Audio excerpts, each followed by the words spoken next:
Llevamos varios episodios hablando de lo que ya pasó o está pasando con el viento. Planes, redes, territorios, reglas y capacidades. Pero los sistemas energéticos también miran hacia adelante. Detrás de cada plan, de cada nueva línea y de cada parque eólico hay, de forma explícita o implícita, un mapa de futuros posibles. Esto es Vientos Cruzados, historia de viento, energía y territorio.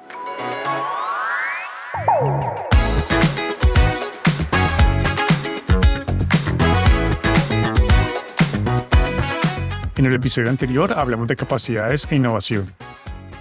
En este vamos a estirar los planes de Dinamarca y Colombia hasta el 2050 y a mirar qué futuros distintos se abren para el viento en cada país y qué decisiones de hoy hacen que esos futuros sean más o menos probables.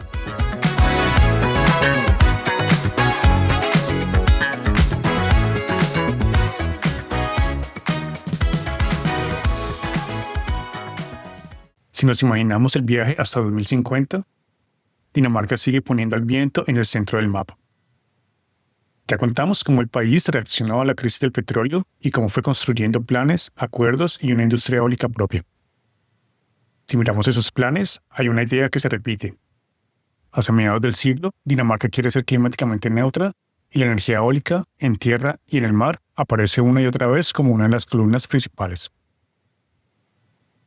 En ese camino se marcan metas intermedias.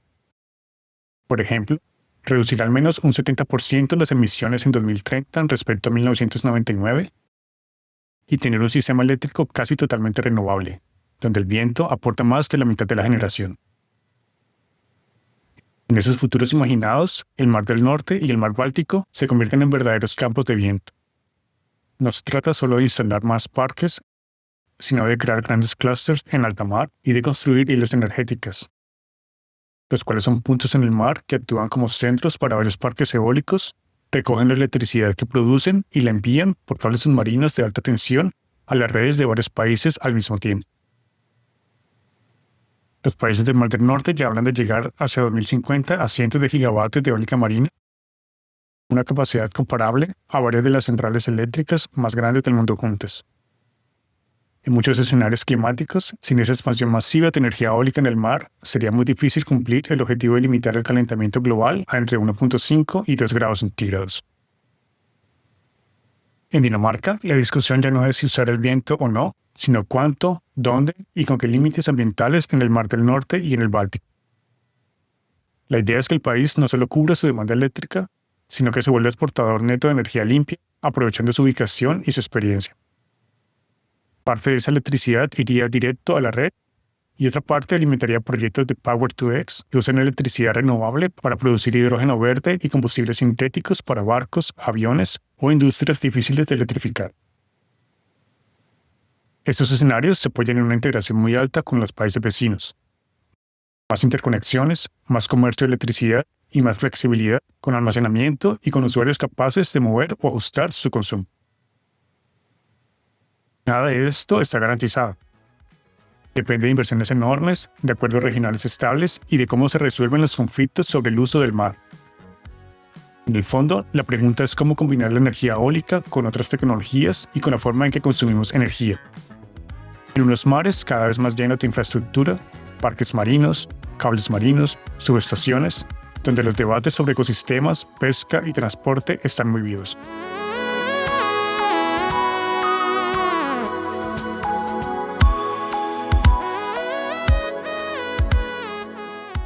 Ahora crucemos otra vez el Atlántico y vayamos a Colombia. Aquí, la foto de partida es distinta. El país tiene una matriz eléctrica relativamente limpia gracias al peso de la hidroelectricidad.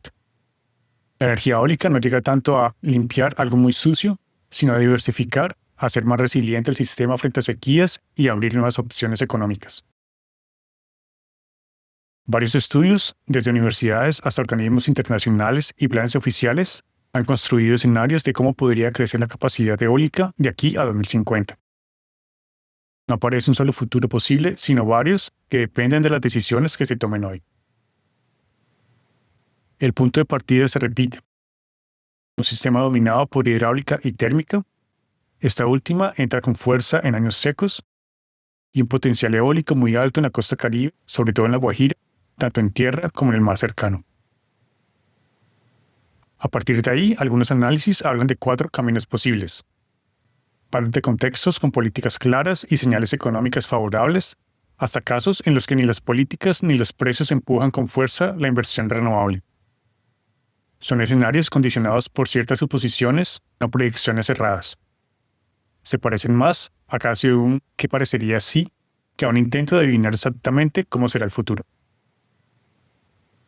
La visión oficial se alinea con los escenarios más ambiciosos. Colombia se comprometió a reducir de forma importante sus emisiones hacia 2030 y a lograr la neutralidad de carbono en 2050. Sus hojas de ruta muestran un sistema eléctrico cada vez más renovable.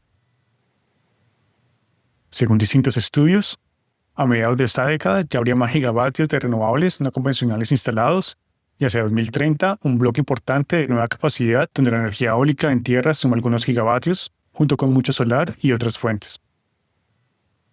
Para 2050, la combinación de esas metas con la estrategia de eólica marina apunta a que el país podría llegar a decenas de gigavatios de electricidad proveniente del viento, sumando tierra y mar, con La Guajira y el Caribe como eje de esa expansión.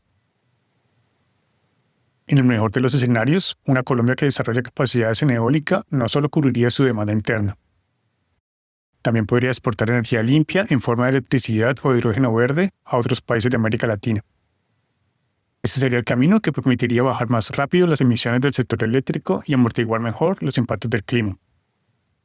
Pero también concentraría impactos potenciales en territorios como La Guajira y en el Mar Caribe, donde los dilemas climáticos, ecológicos y sociales se cruzan. La hoja de ruta de la eólica marina coloca a Colombia entre los países más ambiciosos de la región en este tema. Al mismo tiempo, deja claro que para avanzar, el país necesita conocer mucho mejor sus mares, sus ecosistemas y los usos que ya existen en esas aguas, y ajustar sus instituciones para mejorar proyectos complejos en un entorno marino donde casi todo está por hacer.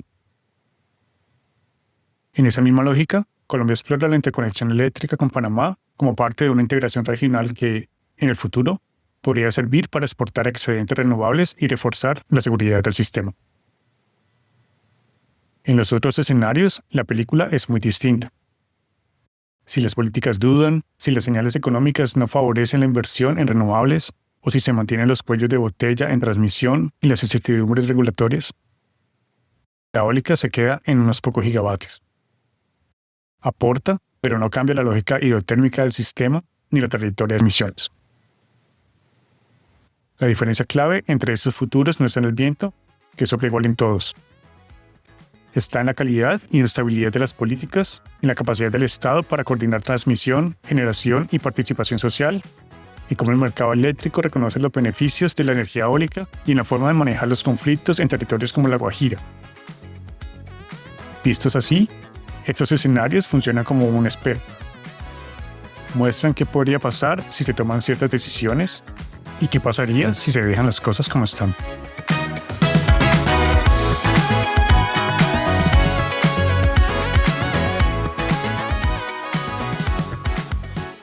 Si cruzamos estos posibles futuros de Dinamarca y Colombia, lo que cambia no es el viento, sino el marco que lo rodea. Instituciones, políticas y acuerdos. Es ahí donde se decide qué papel termina jugando la energía eólica en cada país. Dinamarca entra a 2050 con un rumbo bastante definido. Mucha energía eólica, sobre todo marina, integrada en un sistema regional y alimentando tanto la red como nuevas cadenas de combustibles limpios. Ese rumbo no garantiza que todo salga perfecto, pero sí muestra un país que ha decidido poner el viento en el centro de su historia energética. Colombia, en cambio, está todavía en un cruce de caminos. Sus escenarios muestran que podría convertirse en uno de los polos eólicos de la región, usando el recurso de La Guajira y del Mar Caribe para diversificar su matriz, reducir emisiones y generar nuevas actividades económicas. Pero también muestran que, si se mantiene la inercia actual, la contribución del viento podría ser limitada y llegar demasiado tarde para cambiar de verdad la trayectoria climática del país. En los dos casos, más energía eólica significa más infraestructura en lugares concretos. Más torres, más cables, más barcos moviéndose en el Mar del Norte, el Báltico o en el Caribe. Eso trae impactos sobre ecosistemas y sobre las vidas de las comunidades que viven en esos territorios. impactos que no desaparecen solo porque los proyectos lleven la etiqueta de energía limpia. La comparación deja otra idea importante. Los escenarios no son solo ejercicios técnicos, son historias sobre quién quiere ser cada sociedad. En Dinamarca, la narrativa de ser pionero en eólica y exportador de soluciones energéticas ya forma parte de la identidad política y económica del país. En Colombia, todavía está en disputa qué lugar quiere ocupar el viento en la historia nacional. Si como un actor marginal, como una pieza importante de la matriz, o como un eje de una transformación más profunda de la relación entre Estado, territorios y modelo productivo. Al final, la pregunta ¿qué futuros del viento son posibles? Se convierte en otra. ¿Qué decisiones estamos dispuestos a tomar hoy para que esos futuros sean más probables? ¿Y quién se sienta a la mesa cuando esas decisiones se toman? Después de cruzar estos escenarios, se volvió claro que el futuro del viento no lo decide solo el recurso ni la tecnología, sino el lugar que se le da en los planes energéticos y en las decisiones políticas de cada país. Cuando la energía eólica entra de lleno en esos planes, la matriz tiende a cambiar más rápido. Cuando quedan los márgenes, el viento se reduce a unos cuantos proyectos y una parte de su potencial se queda sin usar. En el próximo episodio vamos a cerrar la serie mirando de frente la idea de transición justa y los modelos eólicos que viajan de un país a otro, con una pregunta clave: ¿con quién, cómo y en qué condiciones queremos entrar en esa transición? Soy Oscar y esto fue Vientos Cruzados. Gracias por escuchar.